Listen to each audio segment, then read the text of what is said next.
This is the last example we have in this series on factoring and graphing higher order polynomials. I have f of x is equal to negative x to the power of 5 plus 2x to the power of 4 plus 16x minus 32. So once again, I have 4 terms here, and I'm going to see if I can factor this by grouping. Let's divide this into 2 pairs separated by a plus sign. Now if I look at the coefficients, for the first term it's negative 1, for the second term it's 2, so I have a negative 1 to 2 ratio, and here in the second pair I have 16 to negative 32 as my ratio. Now if I divide each of these values by negative 16, I'll get negative 1 to 2, so these are the same ratio, and I can do the factoring by pairing. So doing that, I'm going to take my first pair here, and I'm going to look for the greatest common factor, and I'm going to make that negative x to the power of 4. That goes into this expression, divide by negative x to the power of 4. My negatives cancel each other out. X to the 4 goes into x to the 5, leaving x to the power of 1, or just x. And then x to the power of 4, or negative x to the power of 4 to be more precise. My x to the 4's cancel each other out. I have 2 divided by negative 1, leaving me with negative 2. Now for the second pair, I can see that I have a common factor of 16.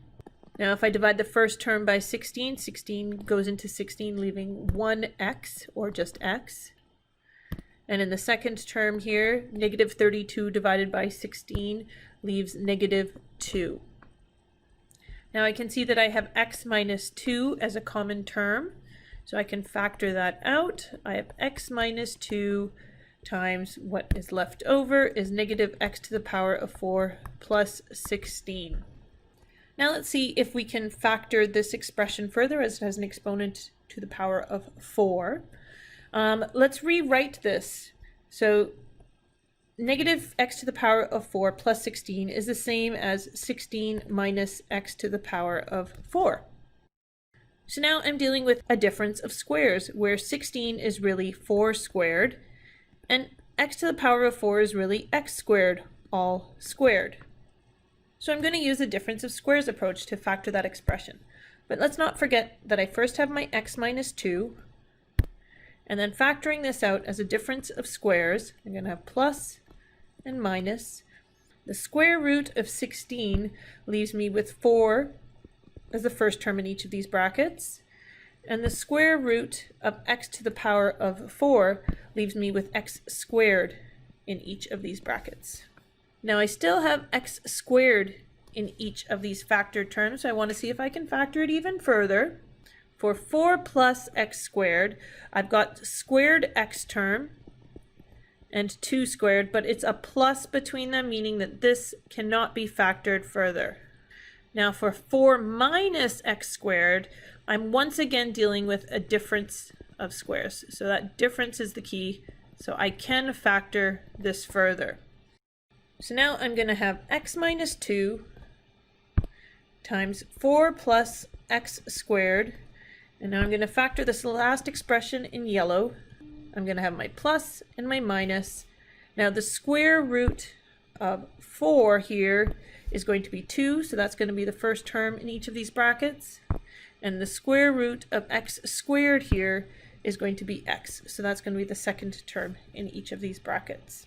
And that is as far as I can go in the factorization of this f of x equation. Now let's do some graphing of it. So here I have my original expression. Let's write it out in its factored form as well. I have x minus 2 times 4 plus x squared times 2 plus x times 2 minus x. First, I'm going to look for my y-intercepts, or vertical intercepts, for when x is equal to 0. So I'm going to solve that by substituting 0 into my f of x equation. So negative x to the power of 5 becomes 0. 2 times x to the power of 4 when x is 0 is also 0. 16 times 0 is 0. And I'm left with negative 32. So there is my vertical intercept. It's going to be at negative 32 right here on the graph. Next, I'm going to look for where the x-intercepts are. So that is when f of x is equal to 0. So to determine those values, I'm going to look to see if I can find an x value that will make any of these factored terms equal to 0. So starting with x minus 2 is equal to 0, that happens when x is equal to 2. Now 4 plus x squared is equal to 0. In that case, I would have x squared is equal to negative 4. This is not possible, so this one does not have a root. 2 plus x is going to be equal to 0 when x is equal to negative 2. And 2 minus x is going to be equal to 0 when x is equal to 2. Now it's worth noting here that I have two expressions here where I had x is equal to 2. That is because x minus 2 is really equal to negative times 2 minus x. So and that's what we had over here. So we've got in this original expression, I could take these two terms, and this would really be the equivalent of negative x minus 2 squared, or alternatively, negative 2 minus x squared. This really isn't that uncommon, so it's worth noting. Okay, now to plot these x-intercepts. So I had x is equal to 2 as one of my intercepts, and x is equal to negative 2 as the other intercept. Now getting to the trickier parts, the general shape of this function.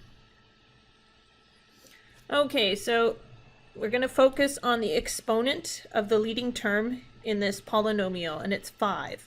So this is an odd number, so we're going to relate it to the cubic function, or the third order polynomial.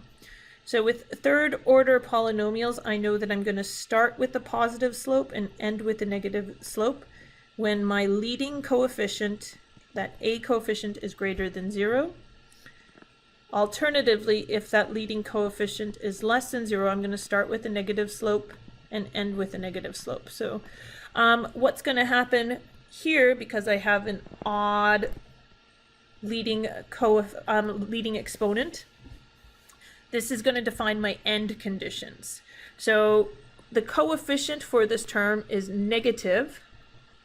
So I fall into this category here. I'm going to start my graph with a downward slope, and I'm going to end with a downward slope as well. So now to determine how many local minimum or maximum there might be in the function, I take that exponent 2, so we know that we are in order 5 because we have an x to the 5th term. 5 minus 1 is equal to 4, so I can have up to 4 local min or max coordinates. Now I could have only 2, or only have 1 local min or max, but it could go up to being the operative expression here, up to 4 local min or max values.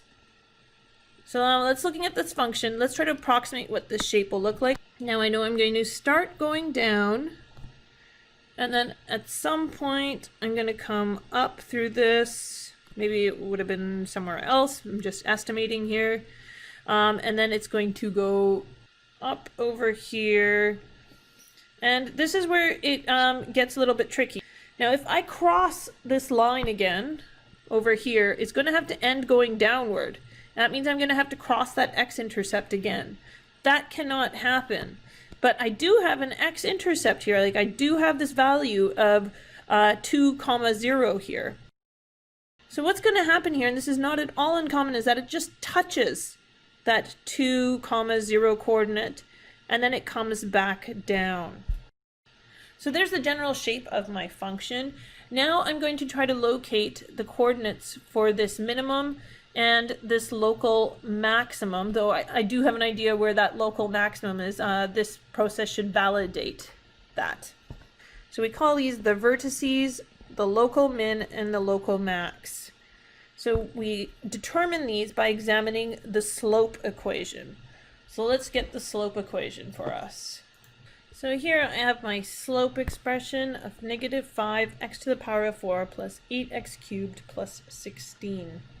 And I want to determine what x values are necessary for this slope to be equal to 0. Now this is not an easy equation to solve. I haven't taught you any tools that you could use here. So what we're going to do is we're going to bring out Excel. So here I am in Excel. I've got the original f of x function as well as the function for the slope. I have a column for x values and I have a column in which I'm going to calculate the slope. Now the x values I have listed here are in the range of -3 to 3. That's to correspond to what was going on in our graph where we had values from -3 to 3 in our graph. So now I'm going to plug in these x values into this equation, -5x to the power of 4 plus 8x to the power of 3 plus 16. Now I got to make sure that I reference my x values that are in the first column. So I'm going to have -5, I'll type that in, times, now my x value is going to be clicked to the power of 3, to the power of 4, plus 8 times this x value is going to get referenced again. So I have that x value to the power of 3 plus 16. And I'm going to repeat that for all of these values. So worth noting immediately is that I have a slope of 0 where x is equal to 2. So this validates what I said before about how we touch that x-axis, but we cannot cross it. Instead, that coordinate is where that local max happens. Now we want to find where that local min is, the one right here. So what I can see here is that I switch from negative to positive between -1.5 and -1 on the x-axis. So I'm going to choose one of these two values and I'm going to use goal seek. So squishing this down a little bit further so it's all in the window. I'm going to go to data, a what if analysis, and goal seek. And what I want is for this slope value, this slope, to be equal to 0 by changing its corresponding x reference. So what x value is used to calculate that slope? And here I have the solution. Now it doesn't look like it's 0, but when I see e to the -0.5 at the end of an expression in Excel, it means times 10 to the -5th. It means that there's 0.00006736 is what the value is. So this is close enough to 0 when I see this e to the -0.5. That's essentially 0.